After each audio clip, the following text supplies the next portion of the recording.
Good afternoon, guys. Today we are going to start with history, and our next topic in history is in the last topic we have studied the later Vedic period.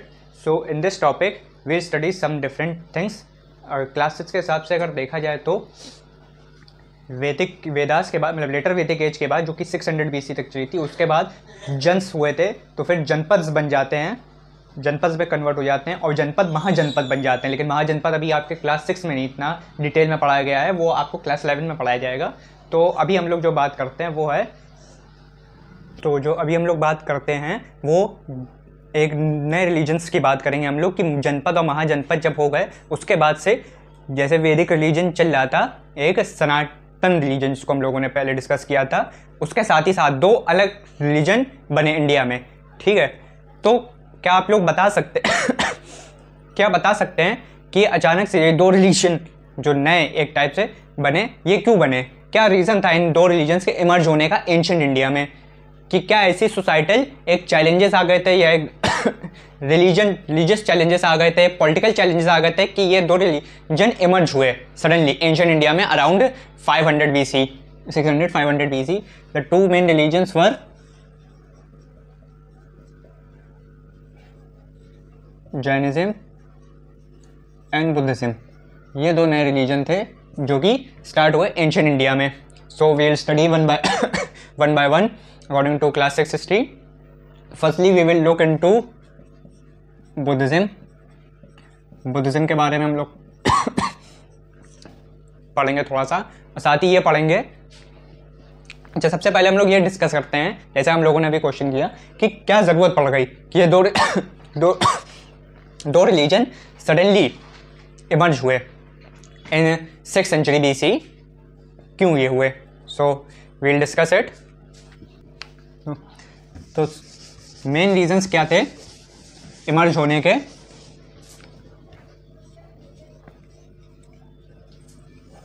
What were the reason for emergence? So the first reason were the last class we have discussed the rigid caste system that were being practiced in the later Vedic period. The caste system in the early Vedic period were little soft, you can say, and in later Vedic period it has become very much rigid. So the first main important point we can say is rigid caste system. So the Shudra and the untouchables were not given much importance. They were not allowed to participate in any religious procession, yajnas, or they were not allowed to participate in any proceedings of the, any gatherings of the assemblies. The Shudra and the untouchables were not allowed. So the caste system has become very much rigid. The next was Vedic rituals. So the first point is there was very rigid caste system. The next is important is there were many Vedic rituals. There were many irregular Vedic rituals we can say, या corruption हो चुका था वैदिक rituals में बहुत सारे, क्योंकि priestly class को ही सिर्फ ये इजाज़त थी कि वो वैदिक रिचुअल्स को परफॉर्म कर सकती, यानी यज्ञ को परफॉर्म करवा सकता था, हवंस वही करवा सकते थे, प्रीस्टली क्लास यानी ब्राह्मण्स पंडित वही सब करवा सकते थे। नीचे क्षत्रिय वैश्यास और शूद्रास को तो बिल्कुल ये परमिशन नहीं थी यज्ञ करवाने की। ठीक है, सो रिएक्शन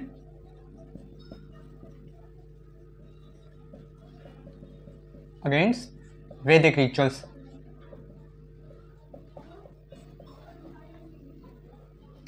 ऊपर से the next important point is animal sacrifices. We can say the reaction against animal sacrifices. Animal sacrifice बहुत प्रेवलेंट हो गई थी क्योंकि बलि का कॉन्सेप्ट जो है बहुत चल गया था। यज्ञ के लिए, हवन के लिए बलि मांगी जाती जानवरों की। अच्छा, उस टाइम पे पेस्टोरल सोसाइटी थी, एग्रीकल्चर के साथ साथ पेस्टोरल सोसाइटी भी थी। So when there is a pastoral society, so animals were needed for agriculture as well as for the cattling and for pastoral economy as was very prevalent. So but when the animal sacrifices were being done, so animals were getting reduced, so how will the economy survive, how will the economy thrive? So this was very much against, the people were much against for animal sacrifices. Next, the important point is rigid caste system हो गया, reaction against Vedic rituals हो गया, animal sacrifices के भी against हो गए, ठीक है। तो आई थिंक ये सारे हो गए। नेक्स्ट ले सकते हैं डिफिकल्ट लैंग्वेजेस, ठीक है, यानी tough languages. Sanskrit difficult language थी। डिफिकल्ट लैंग्वेज वो क्या थी? संस्कृत, यानी जितने भी मंत्र, श्लोकास, जितने भी चैंट किए जाते थे, हिम्स, वो सब संस्कृत में किए जाते थे। अच्छा, संस्कृत सिर्फ प्रीस्ली क्लास ही इसको समझ सकता है। ऐसे कोई मंत्र पढ़ रहे हो तो वो प्रीस्ली क्लास के ही समझ में आता था, आम लोगों के समझ ही नहीं आ रहा था। So these languages could not be understood by common people.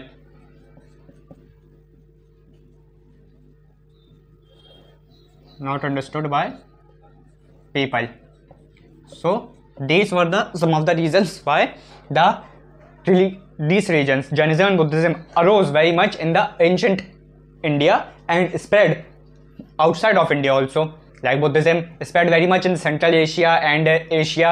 Jainism also spread in some of the India also. India से Jainism India से बाहर नहीं जा सका, लेकिन Buddhism काफ़ी हद तक गया, क्योंकि जो मॉडर्न डायनेस्टी थी उनके जो बेसिकली थे वंशज जो थे वो ले गए, श्रीलंका ले गए और भी बहुत जगह ले गए इनको, ये रिलीजन को। So we are starting with Buddhism.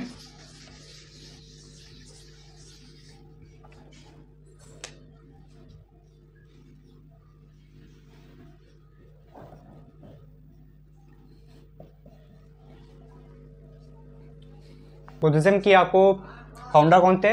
Lord Siddhartha. Founder of Buddhism was Lord Siddhartha. I think you have heard the stories.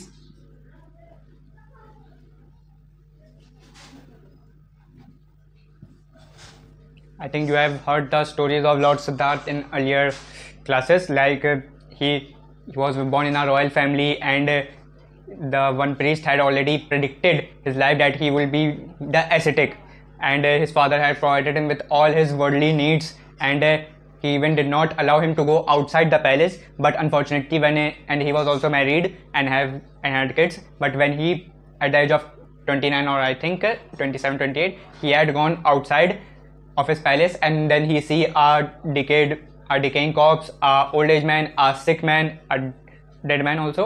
So 4 लोगों को मिलते हैं ये, और फिर आगे उनकी फिर लाइफ बदल जाती है। तो उनको ये पता होता है कि फिर अब आगे जाके उनको ये सब एकदम जो कहते हैं एकदम तीसरी आग दिमाग की खुल जाती है, तो इनकी भी होती है। सो आई थिंक इंपॉर्टेंट जो इनके देख लेते हैं। वॉज बॉर्न इन 567 BC, और फिर जाके 29 ईयर्स में जाके पूरी इनकी वो जब उनको पता चलता है कि अपने पैलेस से बाहर निकल के जब उनको तो ये ओवरकम करने की कोशिश करते हैं इन सब चीज़ों को, तो जाके बोध अपने पैलेस से भाग जाते हैं और फिर उरावेला फॉरेस्ट, जो बिहार में उरावेला फॉरेस्ट के जाके गया में वहाँ पे ये मोक्ष प्राप्ति मतलब तपस्या करना, मेडिटेशन करना स्टार्ट कर देते हैं। और फिर बोध गया के नीचे, बोध गया पीपल ट्री है, पीपल ट्री के नीचे, बोध गया के नीचे वहाँ पे ये जो इनकी प्राप्ति हुई थी जिसको कहते हैं विजडम, जो इनको नॉलेज यानी विजडम गेन हुआ था। सो इन 532 BC, जो डेट है 532 BC, ये इसी टाइम पे इनको जो है बुद्धा इनको तभी कहा गया। And I think he died in 487 BC. His followers said that he attained nirvana और मोक्ष। He had attained nirvana और मोक्ष। आई थिंक बुद्धा का मतलब होता है, एक सिंपल टाइप से ले लिए, बुद्धा का मतलब होता है एनलाइटनमेंट, यानी जिसके अंदर एनलाइटनमेंट आ गई हो, वही होता है बुद्धा का मतलब। अच्छा, इनकी आगे जाके इनके डिवीजन जो होते हैं, बुद्धिज्म के जो फॉलोअर्स होते हैं डिवाइड हो जाते हैं हिनायान और महायान में, वो भी हम लोग देखेंगे।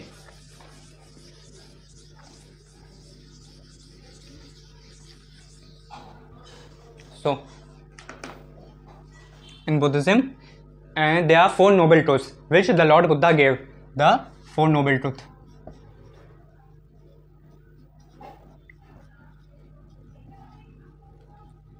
What are these 4 noble truths? We'll study one by one. These were the 4 noble truths given by Lord Buddha. The first is the world is full of misery and sorrow. यानी पूरी दुनिया में दुख ही दुख है, दुख और निराशा हर जगह है। Cause of misery and sorrow is desire. इसकी वजह क्या है कि दुख और निराशा हर जगह है, यानी डिप्रेशन और मानसिक तनाव हर जगह एक क्या, डिजायर्स यानी लालच, चाहत हर किसी चीज़ की, वर्ल्डली थिंग्स की। थर्ड, ये मिजरी एंड सॉरो यानी ये दुख कैसे कम होगा, अगर अपने डिजायर्स, अपने अपने मन की जो तमन्नाएं हैं, इतनी अपनी इच्छाएं, उनको खत्म कर दो। The desire can be killed by following 8 fold path. 8 fold path को फॉलो करो। 8 फोल्ड पाथ क्या है, right thought, right action, right, ये सब 8 नोबल ट्रूथ हैं। ओके, सो ये 8 नोबल ट्रूथ को जब फॉलो करोगे तो अपने आप डिजायर्स खत्म हो जाएंगे। ये जो 4 नोबल ट्रूथ्स दिए थे, ये आज के टाइम पे भी, बुद्धा ने जो 4 नोबल ट्रूथ्स दिए थे, ये आज के टाइम पे भी बहुत रेलिवेंट है। जैसे ये वर्ल्ड क्या है, full of misery and sorrow, यानी पूरी दुनिया में देख रहे हैं आजकल लॉकडाउन के बाद से डिप्रेशन, एंजाइटी हर किसी को हो जा रही है। क्यों हो जा रही है, क्योंकि तमन्ना है ज़िंदगी में बहुत हो गई, यानी वर्ल्डली नीड्स के थिंग्स के पीछे बहुत ज़्यादा लोग भाग रहे हैं। किसी के इंस्टा पे फॉलोअर कम हो जा रहे हैं तो डिप्रेशन में लोग चले जा रहे हैं, किसी का कुछ नहीं हो पा रहा है, किसी को हाई फाई लाइफ नहीं मिल पा रही है, हाई लाइफ स्टाइल नहीं मिल पा रही है तो लोग डिप्रेशन में चले जा रहे हैं, किसी की गर्लफ्रेंड छोड़ के भाग जा रही है, बॉयफ्रेंड छोड़ के भाग जा रहा है तो डिप्रेशन में चले जा रहे हैं, शादी देर से हो रही है तो डिप्रेशन में, तो हर किसी चीज़ के लिए डिप्रेशन में लोग चले जा रहे हैं। यानी तमन्नाएं ज़िंदगी में बहुत पाल रखी हैं। रील कल्चर इतना चल गया है कि रील देख देख के सारी फैंटेसीज अपने मन में पाल रखी हैं, इतनी डिजायर्स इतने हाई कर लिए हैं, अब वो मिल नहीं पा रहे हैं तो डिप्रेशन, एंजाइटी अपने आप आई चली जा रही है। अच्छा, अब ये कैसे खत्म होगी, अगर यही तमन्नाएं अपने अंदर की मान लो, खत्म कर लो, यानी एक्सपेक्टेशन ही ना रखो, कम से कम एक्सपेक्टेशन रखो और अपने पे फोकस रखो। अपने पे फोकस कैसे रखा जाएगा, यानी डिजायर को कैसे मारा जाएगा, जब 8 फोल्ड पाथ को फॉलो करोगे। बुद्धा के जो 8 फोल्ड पाथ हैं उस टाइम के बाद पे आज भी कितनी रेलेवेंट होती है, यानी बुद्धा की टीचिंग्स, यही 8 फोल्ड पाथ को मिडिल पाथ कहते हैं, यानी बीच का रास्ता, बीच के रास्ते पे जाओ। ओके, सो 8 फोल्ड पाथ ज़्यादा नहीं है, वही है इनके right believe, right action, right thought, right conduct, यही सारे राइट टीचिंग्स, यही सब राइट मेडिटेशन, राइट रिकन्सिलेशंस, यही सारे हैं जिनके ज़रिए ये डिज़ायर्स को ख़त्म करा जा सकता है। Okay, so I think this is for Buddhism. अच्छा, ये बुद्धिज़्म, इनका ये एक इम्पॉर्टेंट नोट कर लिए, Lord Buddha give it first sermon, जो इनका फर्स्ट जो सरमन था वो वहाँ पे इन्होंने सारनाथ में दिया था। आई थिंक सब फैक्चुअल नॉलेज। सो इनका फर्स्ट सरमन जो था इन्होंने सारनाथ यानी कि वाराणसी में वहाँ पे दिया था। उसके बाद इन्होंने इनकी डेथ भी हो गई थी 47 BC में। उसके बाद जो इनके फॉलोअर्स थे यानी Hinayana and Mahayana, his followers were called, his followers were divided into 2 sects, that is Hinayan and Mahayan। तो ये 2 जगह पे हो गए और ये काफ़ी इनकी जो टीचिंग्स थी, ठीक है, ये प्राकृत लैंग्वेज में थी। इस टीचिंग्स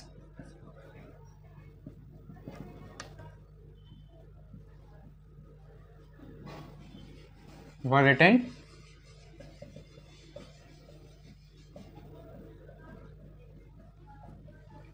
इन प्राकृत लैंग्वेज, यानी लैंग्वेज ऑफ द पीपल, बहुत सिंपल लैंग्वेज में थी। जैनिज्म की जो टीचिंग्स है वो भी इसी में लिखी गई थी, तो ये लोगों को समझ में आई। ठीक है, लॉर्ड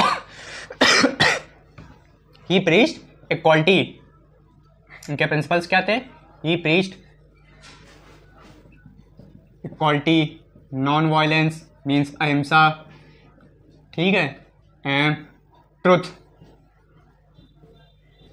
ऑनेस्टी, ये सारे इनके प्रिंसिपल्स थे जो इन्होंने समझाए। ओके, इनके डेथ के बाद जो इनका रिलीजन था बुद्धिज्म, वो ऑल ओवर एशिया भी फैला, यानी चाइना भी गया, जापान तक चला गया, कंबोडिया, थाईलैंड, बैंकॉक, सिंगापुर, मतलब उस टाइम पे एशिया के मतलब ऑलमोस्ट जितनी भी कंट्रीज थी वहाँ पे बुद्धिज्म स्प्रेड हुआ। ओके, क्यों, क्योंकि बहुत इनकी सिंपल टीचिंग थी, जैसे कि आप लोग देख रहे हैं कि equality, non violence, truth, honesty, बस इतनी सिंपल फिलॉसफी इनकी थी कि बहुत लोगों को आसान लगा। ऊपर से इक्वालिटी मेंटेन करी तो शूद्र जितने भी थे वो सब बुद्धिज्म में ज़्यादातर कन्वर्ट हो गए। जैनिज्म थोड़ा सा हार्ड था क्योंकि उनकी प्रैक्टिस थोड़ी सी हार्ड थी फॉलो करना, लेकिन बुद्धिज्म की बहुत ईजियर प्रैक्टिस थी, यानी फॉलो मिडिल पाथ, ये फॉलो मिडिल पाथ।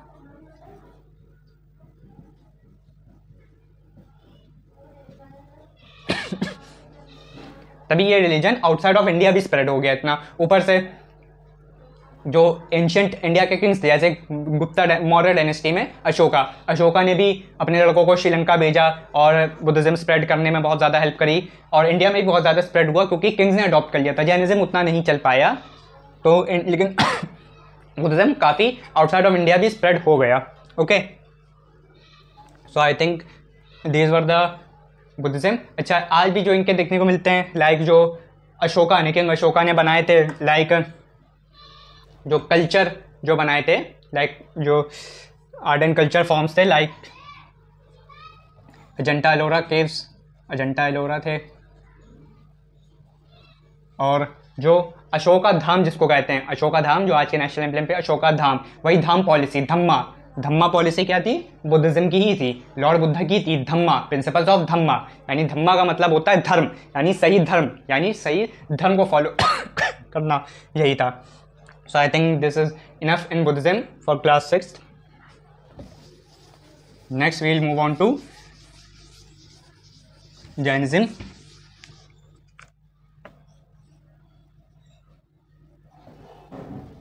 जैनिज्म के बारे में हम लोग नेक्स्ट टर्न में पढ़ेंगे. और बुद्धिज्म में आई थिंक इतना ही था. आपको बस इनके क्लासेस के हिसाब से बता रहा हूँ. आपको इनके 4 नोबल ट्रूथ्स याद रखना है, 8 फोल्ड पाथ जो याद रखने हैं, इनका कहाँ पे मतलब रेनसेशन जो है, कहाँ इनको निर्वाण प्राप्त हुआ, मतलब कहाँ पे इन्होंने एस्थेटिक लाइफ की स्टार्ट करी, ये था इनका मेन जो थे. इनकी टीचिंग्स क्या थी? अहिंसा, नॉन वायलेंस, अहिंसा, नॉन वायलेंस, यही सब इनकी टीचिंग्स थी. So I think you have understood the Buddhism part. So in the next turn we will learn about Jainism, and we will learn about what are the similarities between these two religions, and what are the factors that help these religions to spread in those ancient India times, in those ancient times, apart from Vedic rituals. We will study that in the next topic. So thank you for liking this video. I hope if you have any doubt, let me know in the comment section. So thank you very much.